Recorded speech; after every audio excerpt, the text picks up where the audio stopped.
What is up, Packers fans, and welcome back to Mock Draft Monday. I'm your host of the Daily Draft, Ross Uglem, the publisher of Packer Report, and we are brought to you, of course, by Brewski, the number one can in Wisconsin. Good folks over at Badger State Brewing, just minutes away from beautiful Lambeau Field. Mock Draft Monday, got to be excited. Gonna kind of get shaking and moving with this one. Don't have a ton of time, but that's all right. As usual, we're gonna kick it off with a public multi-round draft. We found one on NFL.com by longtime draft analyst and overall good guy Chad Reuter. And per tradition, I have not seen this. I have not seen these picks. You're getting my reactions in real time, if you will. We'll go ahead and put this right into the Mock Draft Monday post. And that should be up later this afternoon for you guys. Hopefully you've been following along with the prospect primers as well as we're getting rocking and rolling with that. The Super Bowl is over. The Eagles have won. The Chiefs have lost. I would say Green Bay probably gave the Eagles their best game of the playoffs. Lots to look forward to. And it is officially draft season. So I'm going to now bring in, if you will, this here mock draft. Here we go. All right. Sliding. So right before Green Bay, Josh Simmons goes and Quinshad Junkins. I think that'd be a pretty good group. Yeah, I mean, for me, who doesn't think Green Bay should go O-line in round one, this would be a pretty great run-up. A guard, a tackle who might be a guard, a running back, and a safety. That's about as happy as you could be if you're a Packers fan. I'd be pretty pleased watching those guys come off the board. And then Michael Williams, I'd love that. I think he's a top 10 talent in this draft. I think he's going to tear up the combine. I think he's going to be really, really successful. I think his productivity is going to increase. And I actually think he'd probably be ready faster than like a Trayvon Walker or guys that are even a little slower to develop. I know the numbers aren't great, but he was kind of used as a hybrid guy a little bit. Jalen Walker from Georgia was used a little bit in that way. Like I think if Green Bay really likes their new defensive line coach, I think Michael Williams would be an unbelievable toy to give said new defensive line coach. Popping over to round two.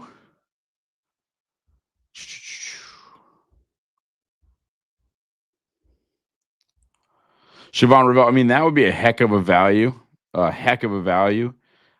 pick 54. The East Carolina kid.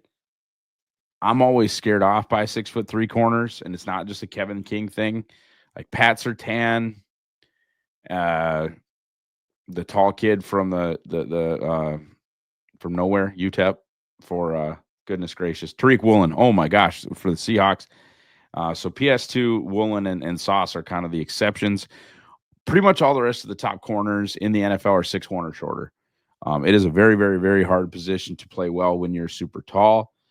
So to some degree, Ravel is a scary deal for me, especially how early in the season he got hurt. And then, you never know what the level of competition there for ECU. A popular-ish pick at 23 is Ravel.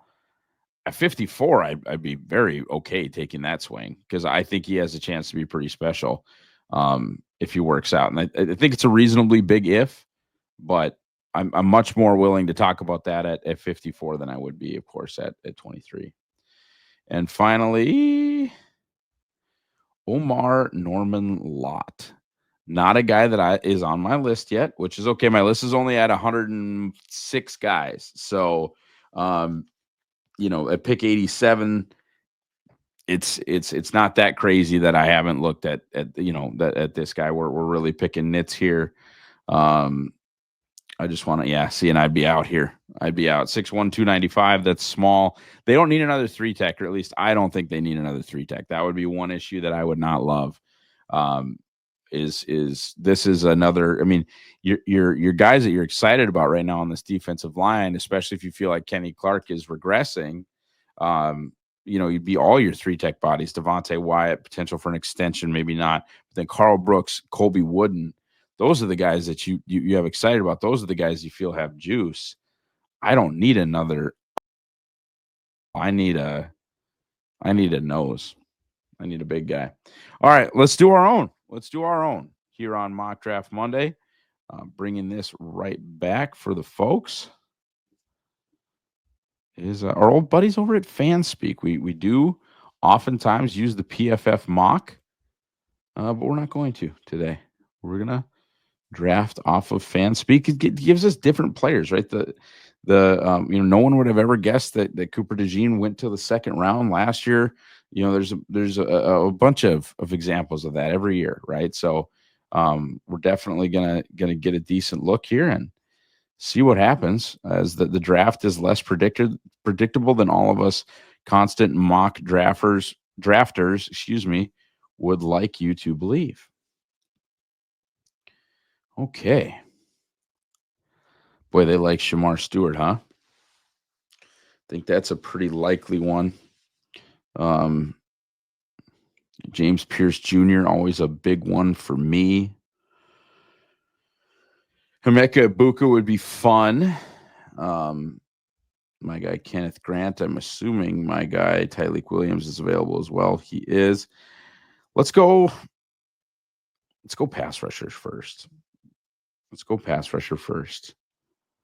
And for me, it's James Pierce Jr. Very, very productive player out of Tennessee, would diversify their rush room. I like him a ton. He's awesome. Really going to kind of check in on this group of wide receivers here as we move to the next round. Going to really lock in on this group of wide receivers and see if one of my guys is still available when Green Bay goes around. There goes Egbuka. I never had any dreams of that. I'll tell you that right now.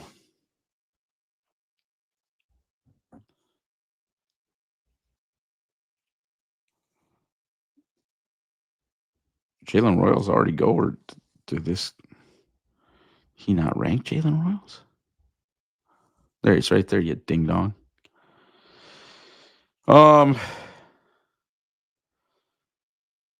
that's going to be my next pick, I think, is Royals. Let me check my board really quick.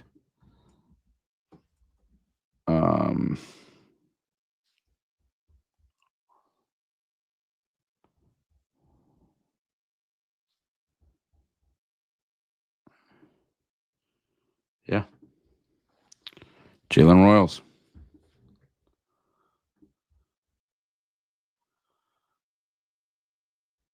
I'm really trying to probably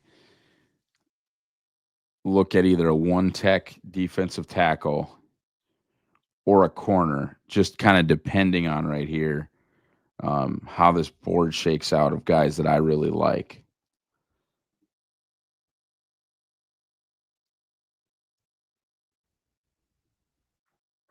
I'm probably willing to give Darian Porter a look, even the song and dance I just said about super tall corners. I like Mello Dotson actually from Kansas quite a bit.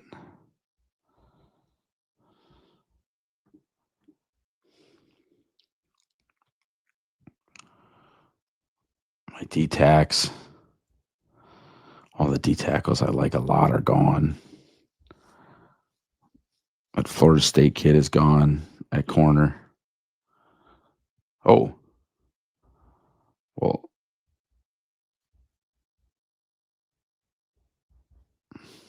I'm going to take, this is crazy. Can I not take him? Why can't I click on Noah Williams? Oh, right there. Yeah. Obviously, this crew's not going to like this. This isn't working. Is he so far down the line that they won't let me draft him? Well, I would have taken Noah Williams. It doesn't appear like that's going to be an option. We're going to go with Carson Schwezinger to play alongside Edge Cooper and hopefully eventually replace Quay Walker. So we're probably going to spam corner